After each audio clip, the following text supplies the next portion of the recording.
Alright, YouTube, Trump has already unfurled part of his gun proposals, and I would say that it's a fairly decent win for him. All of these social justice warriors need to understand that gun control is the bane of the Democratic Party.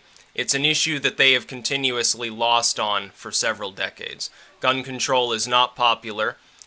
There is no national cry for registry, for universal background checks. This is a mythology that they've built up in their echo chambers. It's not going to happen. And over the next 4 years, I suspect that Trump will roll back some of the more severe restrictions we have. The idea that we don't have enough gun control is retarded. It is plainly stupid. We have too much gun control in this country. It is overly burdensome. There are states in which a person cannot actually be armed unless they're literally inside of their home in many cases. There are places, urban cores in this country, where actually training with your firearm is rather difficult too. I wonder why there are so many accidental shootings when somebody who hasn't been able to obtain the proper training has a firearm. Trump is calling for a nationwide concealed carry, which is a good thing. If he wanted to go further, and I would encourage him to do so, nationwide stand your ground would be a good idea as well, to allow people to defend themselves. Nationwide castle doctrine, including police officers. Indiana has this. I haven't seen a rash of people killing police officers in Indiana. What it does instead is it allows people to fire when somebody is attempting to break through their window or break down their door. They don't have to worry that they're being raided for some retarded reason and that they're going to go to jail if they pull the trigger. It's necessary. We need more Second Amendment, not less. The Second Amendment was written specifically to enshrine the individual right to keep and bear arms. The militia spoken of in the Second Amendment in 1700s English does not mean a standing military force. It doesn't mean a state militia. It doesn't mean an army in the modern sense that we have a federally funded military. It means partisan soldiers. It means citizens who simply own the right to bear those arms. To keep them, as in to own them. To bear them, as in literally to carry them around wherever that they wish to carry them around. To manufacture them, to properly supply them with ammunition, to maintain them, to train with them, and to use them if necessary to defend themselves, their family, their property, and their country from all enemies, foreign and domestic. That is the purpose of the Second Amendment. For too long, the GOP took an issue that it fundamentally won on, because gun control is not popular in the United States, and thankfully so. I would say confiscation or usurpation of the Constitution more than gun control. Gun control is sort of a newspeak term for wanting to take away more of people's weapons to disarm them further. For too long, the GOP has actually been kind of wishy-washy on this issue. They've never recently proposed scaling back unconstitutional anti-gun ordinances. All they've done is plant their feet and say, well, we won't accept any more of them. So it's not that they've been pro-gun for several decades. They've just been a lot less anti-gun than the Democrats. Trump is taking up almost here a libertarian ethos, which is what I said. On certain issues, he is more libertarian than somebody like Gary Johnson. If he gets his tax reform in the form that he's talking about, he would have outstripped the libertarians on that issue too. He could really unite a lot of people in this country into a vast coalition of support, which no longer even requires him to pander to anybody on the left if he just does those two things. I would say he also needs to rip apart the ACA, or at the very least it needs to be ripped apart and replaced by something that actually works. I would say don't bother replacing it at all. Just make sure there's interstate competition. Cover your pre-existing conditions with a separate, much shorter, one-page long bill, and you're golden. That's all you need to do. The healthcare system in this country is functioning about the same now as it was years ago, except that now it's more expensive. Yeah, a few more people are insured, but they're paying through the nose for the insurance that they have. It's not working. It isn't helping enough people. It's helping a few people at the expense of a much larger pool of individuals. It's not morally right. It's not ethical. It's also not, strictly speaking, even constitutional for the government to impose it. The Supreme Court pandered on this issue by declaring that Obamacare essentially amounted to a tax. That's the only way that they were able to make an even halfway sane argument that it was constitutional to force the states to partake in such a venture. It is socialism after a method, but it's not even the kind of socialism that even temporarily works. It's not even the kind of socialism that, yeah, it's expensive, but at least someone's being helped by it. 51% of people benefit from it. The other 49 kind of get screwed, but at least a slim majority of people are benefiting. It's not even like that. It's more like 90% of people have a detriment from this to help 10% of the population that Obama wanted to pander to for votes. And it didn't work. It's screwing the poor. It's screwing the middle class. On gun rights, I am far to the right of most Republicans on guns. I do not believe in any form of gun control, strictly speaking. I believe that there's a delineation between small arms, including automatic weapons and explosives, in that an individual, the average citizen, is capable of fielding any form of small arms. They're capable of maintaining it. They're capable, in theory, of manufacturing it in a collective sense. If they decided as a community they wanted to manufacture weapons of some sort or another, they're capable of doing that, especially with 3D printing now. They're capable of safely using such weapons. Explosives obviously don't fit into that category. Canned grenade isn't really that good for topical self-defense. But yes, I would definitely support nationwide concealed carry. It's a good idea. It will lower the crime rate in this country. Criminals, gang members, they're already concealed carrying illegally on a regular basis. They prefer handguns or knives in many cases. And they do conceal them because the idea is, I don't want somebody to see me with a weapon because then I might get caught on a camera committing a crime, or somebody might take note of me. The cops might come and talk to me. I don't really want that to happen because I've actually, I'm a rapist and I'm a coke dealer or something. Now, the average law-abiding citizen, though, gets screwed by such laws because they're not actually able to concealed carry. They're not able to defend themselves as necessary in some of these communities. Now, violent crime in certain urban zones will plummet if nationwide concealed carry is implemented. And I would say the idea of repealing certain gun bans. Of course, the United States is on a state-by-state level. Some states have banned certain classes or certain types of manufactured small arms. It is unconstitutional for that to happen, blatantly so. That's not within the state's purview. They are bound, and this was a Supreme Court decision also, they are also bound by the Second Amendment explicitly. A state cannot unilaterally say, well, the federal government's bound by the federal Constitution, but we can abuse people at a whim. That argument did not stand up to scrutiny. All of these gun and ammo bans are unconstitutional. They are unlawful.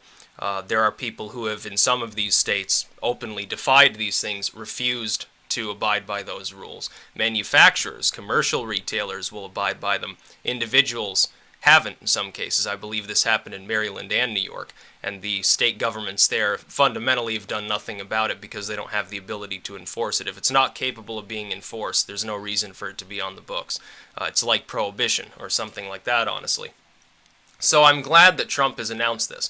This would be a good win for him. This is a winning issue for the Republican Party, number one. Not that I give a damn about who's in power as long as they're doing a good job. Like I said, I voted for Obama in 2008. It was after that I abandoned him because he wasn't doing butt-fuck anything for the country. There was no real recovery for most small-town American regions. Okay, a few, the cities got better. Some industrial zones started growing again. That's great. But I took one look at the community around me. There's really not been that much of a recovery here. Housing market, yeah, kind of. Through no effort of D.C. But business? Hell no.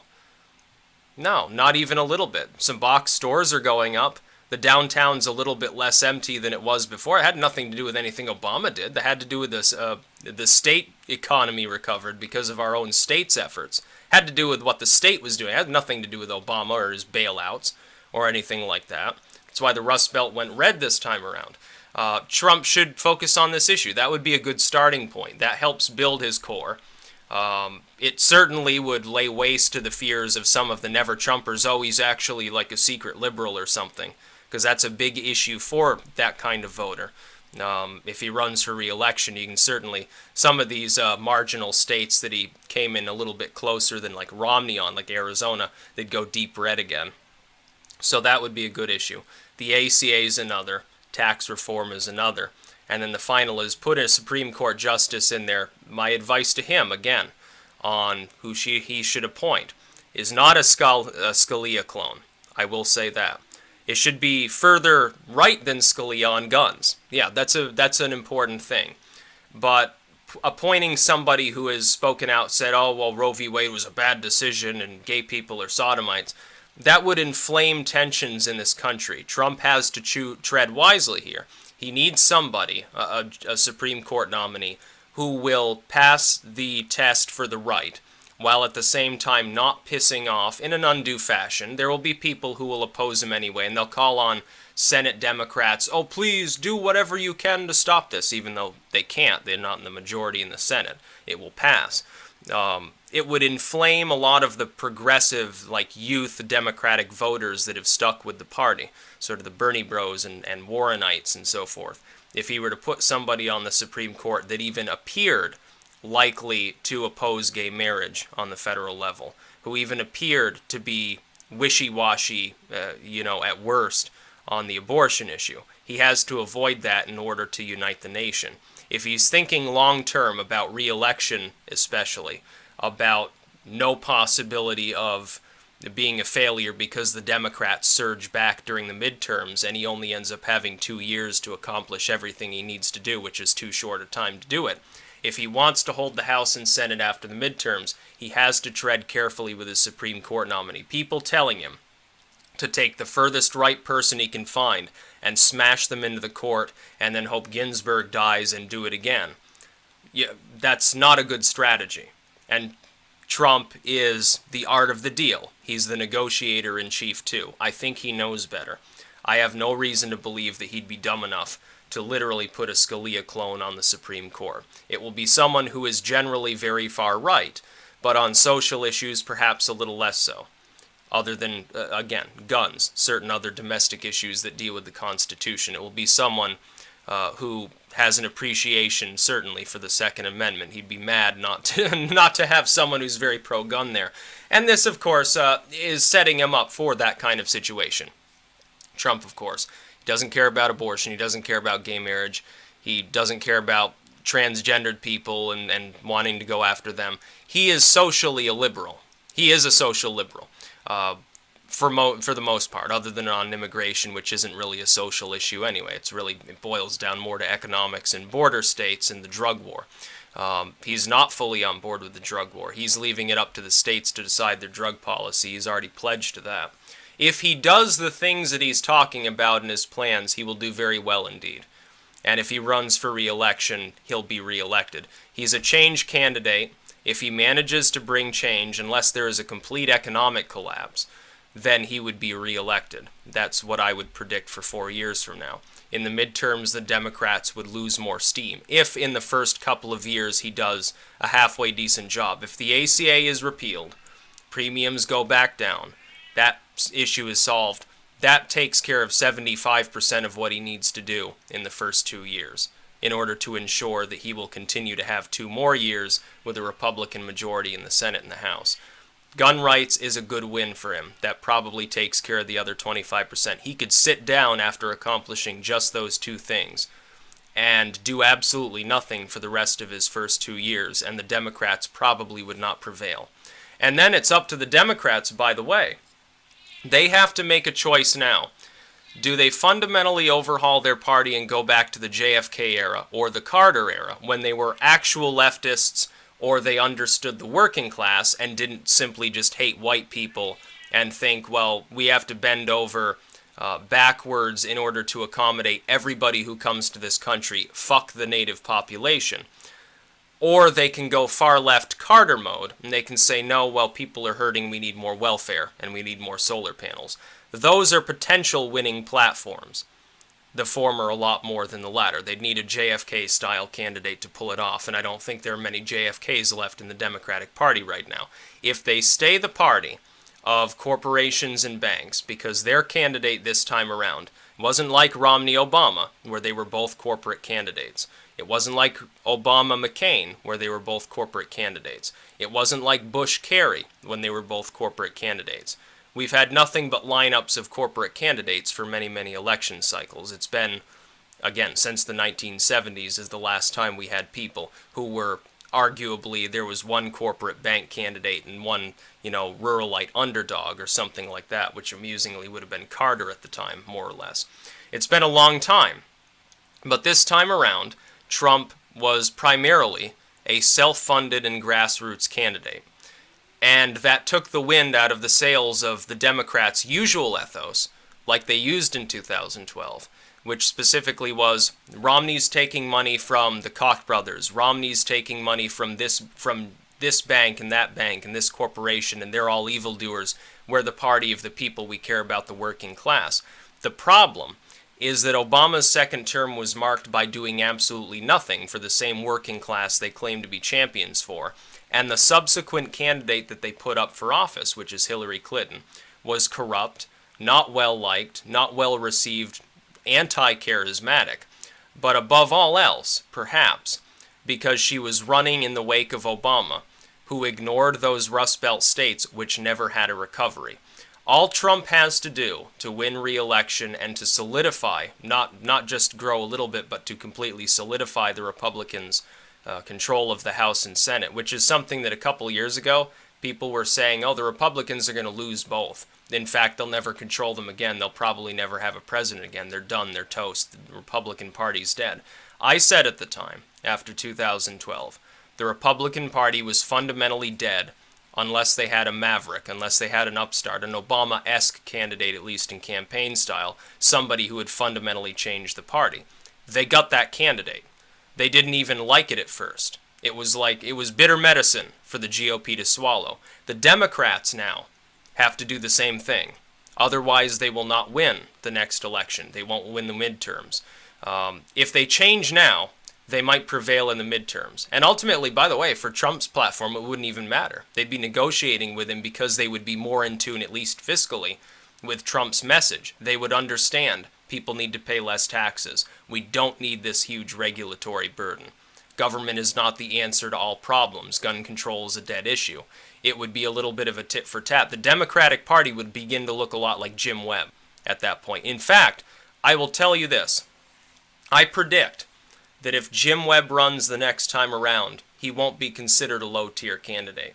In fact, he might end up being the nominee. He would be a prime candidate for the next president of the United States. Whether he runs against Trump or he runs after Trump's done with a second term, or Trump maybe doesn't run again or something like that. Jim Webb would be an excellent choice. And there are probably only a few Democrats on my channel that aren't paid shills. But if any staffers from the DNC ever use YouTube, take my advice and get Jim Webb in there and see what happens. Because Jim Webb is seen as, again, more of a populist, not so far left, doesn't care about gun control, not so far left on every social issue under the sun. He is a lot like JFK, I will say that. He would probably end up winning even if he ran against Trump. And it wouldn't matter. A lot of the Trump fans wouldn't really care. It would be a good election because you'd have two good candidates. Unlike this one where we had a shitty candidate, which is Hillary Clinton, versus a candidate who ultimately, a lot of his fans, even though he had a larger hardened core, there were still millions of people who voted for him simply because they couldn't stand Hillary Clinton. Now, I didn't have a problem with Trump. I said, better candidate, his platform is reasonable, he's not Hitler, he's not insane, he does know what he's doing, and he'll probably do a good job. Ultimately, though, was I completely excited for Trump to the point where I was vowing to go through fire and hell to vote for him? No. I simply expected him to win and happened to think it was the better outcome, especially when third parties abandoned all reason. Gary Johnson went completely nuts, and he'll never run again, by the way, also. That's another prediction. The Democrats can turn to a Jim Webb and probably do fairly well. In the midterm, if they begin trying to change things and get people like that into positions where they can vie for power during the midterms, they'll probably regain the Senate. Otherwise, their pain will be increased as the Republicans maintain them for 2 additional years. They will limp their way to the next election in 2020. They'll be underdogs big time, and then they will have no choice but to have an outside candidate, because many of the mainline candidates won't even want to run. Why would they want to take a hell of a beating for absolutely no purpose? We saw that this time around. The Democratic Party understood, fundamentally, many of the other Democrats understood 2 things. The Democrats were at a disadvantage regardless of what the legacy media claimed, number 1. Number 2, Hillary had basically already been coronated. Nobody wanted to be there and be Hillary Clinton's punching bag for a while and then end up having to drop out and look stupid when they did. They didn't want that to happen. Sanders was a willing participant. They paid him off, and he bought his new home by the lakeside in a rich suburb of Burlington, and that's why he was there. He wanted money. He's a sellout. And by the way, Sanders is not going to run in 2020. He'll be lucky if he's still alive. He's an old man. He'll be pushing his 80s at that point. He's significantly older than Trump and Clinton are. Clinton would be more likely to run again than Bernie Sanders, and she won't, by the way. After this, she's done in politics. The Clinton brand is dead in politics. Chelsea Clinton will never run for office any more than the Bush daughters will work their way up and magically become president. It's not going to happen. It's never going to happen. You're more likely at this point, by the way, I'll tell you, I give better than 50-50 odds at this point that the first female president will be a Republican, not a Democrat. I think that you're likely to see that happen. I'll explain it more in depth in a future video, but just trust me, it's much more likely to be a Republican than a Democrat. Unless the Democrats undergo a massive fundamental transformation, in which case, yeah, they could get like a Kennedy daughter or somebody like that on board. A Kennedy offspring or something. They do need to become the party of Kennedy again, though, in order to compete with what the Republican Party has become, which is essentially Dwight Eisenhower light. That's basically what they are at this point. Or a less neoconservative Ronald Reagan. It's going to be astonishingly difficult for the Democrats to win in the midterms unless they immediately begin working. Not to rig things, not to trick people by gulling them with, you're racist if you don't vote for us, you're a sexist, you're horrible people, we can't stand it, why didn't you vote for Hillary Clinton, you're responsible for all the ills under the sun. That just sounds like whining to a lot of people. To a lot of working class voters, it sounds like they're a bunch of fucking babies who have wet their diapers and won't fucking shut up. That's how I perceive them too, by the way. What they need to do is be mature about it. Face the fact that they lost, that their rigging backfired, that their candidate was weak, and that neoliberalism is a dead brand. It won't come back for a long time. Eventually, it'll probably be back in some other form, but you're going to have to wait 4 or 5 cycles before that happens. A paradigm shift has occurred in U.S. politics, and this new paradigm is going to be marked by the sorts of things that Trump ends up doing, at least in the first few years of office. The next few elections will probably roughly mirror this one. They will probably be a lot less rough and tumble. But the strategy overall, other than the name-calling and bashing 24/7, is likely to be roughly the same, because it's obviously a winning strategy. Others will seek to emulate it. When Trump probably runs for re-election, not certain, he may get enough done in one term. He may decide. He may rip apart the ACA, reform the tax code, install some orders to get rid of bad gun laws, call it a day, go golfing, and then not bother to run for re-election. It is possible that that's the sort of presidency we're going to see. I think he's an egotist, which is why he wants to do well, and he wants to do well as quickly as possible. He's also likely to work his way up towards the pinnacle of his possible support. He's likely to start off relatively small. He'll get his Supreme Court justice. He'll rip up the ACA. He'll probably end up saving the wall for the end of his first term before he even really discusses it much. At least that's the theory. Now, because he's shown a proclivity towards doing this sort of thing during the primaries and during the general election he just waged. It's not certain, though. All cards are now on the table, and we're not sure which ones Trump is going to pick. It's far harder to predict what is going to happen in politics for the next 4 years than it was to predict who would win the election or who would win the primaries. It's much harder to predict. I can't say anything with great certainty until I see how he behaves for the first few months in office. I believe we're likely to see a more kind, gentle Trump, a Trump that gives speeches specifically regarding understanding the pain of the middle class, having campaigned in the Rust Belt and elsewhere. He will go after bad gun laws, which is good. He'll get his Supreme Court justice. He'll talk about the ACA. He'll try to work with the Democrats a little bit, but ultimately he'll probably just have to tear it up and start anew. He may not replace it with anything and just call it a day. Then he'll get down to the nitty-gritty of foreign policy, and he'll probably do a world tour in which he manages to get the majority of the nations in the world to, at the very least, tolerate his presence as the U.S. president. And if he does that, he'll be reelected, almost certainly. That is one thing I will say, because the Democrats don't look, the way they're acting right now, trying to blame everybody but themselves for what's happened, I don't think they've learned their lesson. And because they haven't learned their lesson in the wake of the election, I can't imagine it's quite so likely they learn it in the next couple of years and carry the midterms. They might have to lose the midterms handily and get shoved even further to the margins before they realize their mistake. They finally get usurped now that they're a weaker party. It's easier for an outsider to come in and say, well, why don't we do what JFK would do, or something like that. And then they can rebuild from the ashes of what could have been stronger if they did learn their lesson faster. But I don't think they're learning it quite yet. My advice to them is you better learn it damn fast. And you've got, by the way, a person who is qualified for the office, who is already within your party, who was on the margins, who was directly marginalized, and I'm not talking about Sanders. I'm talking about Jim Webb. Jim Webb would make a good president. It is possible for him to carry the presidency. You ignored him the first time around. You were wrong to do so. It was a bad idea, but let us not forget, in 2012, when Trump joked about running and never filed the paperwork, he was marginalized the same way. Indeed, in this race, for the first month, most of the media laughed it off as though he was nothing more than a joke. They said, it's the celebrity candidate, he's going to make a couple speeches, and then he'll just stop. A month later, he'll say, oh yeah, I'm no longer in it. He won't show up at the first debate or something. Did he do that? No, he didn't. He was marginalized, and yet he kept running.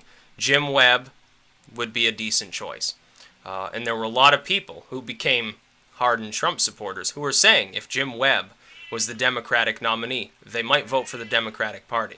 These are people, again, who feel maligned by sort of Obama and Clinton's neoliberalism. It would work. Trust me, it would. He'd probably end up the next president. Again, if he runs against Trump, it'd be more difficult because he wouldn't be a change candidate. He'd be an I'm just the other side of the coin arguing for the same things candidate. The Democratic Party now, because of the paradigm shift, has to do what the Democrats had to do after Reagan carried it. They have to take a similar brand, which is a winning brand, repackage it, alter it a little bit, tweak it a little bit further, and reoffer it to people so that it looks different. That's what they did with Bubba Bill. Bill Clinton was basically just a Reaganite with a younger face. That's essentially all he was. He just wasn't as good, perhaps, at calling it Reaganism and upped the tax rate a little bit. Went for an assault rifle ban. Other than that, he was basically a Reaganite. The Democratic Party can basically take Trump populism, twiddle it around a little bit, and they'll probably win. I'm giving them this advice for free, by the way. It's happened before in U.S. politics over and over again. It always follows a paradigm shift. They'll get around to it. It's just a matter of how many cycles are they going to get blasted in before they get the hint. It's not entirely clear yet. Oh, and by the way, to people saying, oh, Trump lost the popular vote. No, the new CNN projection is he won the popular vote. The absentee ballots aren't all counted in Michigan and Arizona. It looks like he has a substantial advantage in those absentee ballots, which means no, Clinton did not win the popular vote, almost certainly. So yeah, that's about all. Peace out.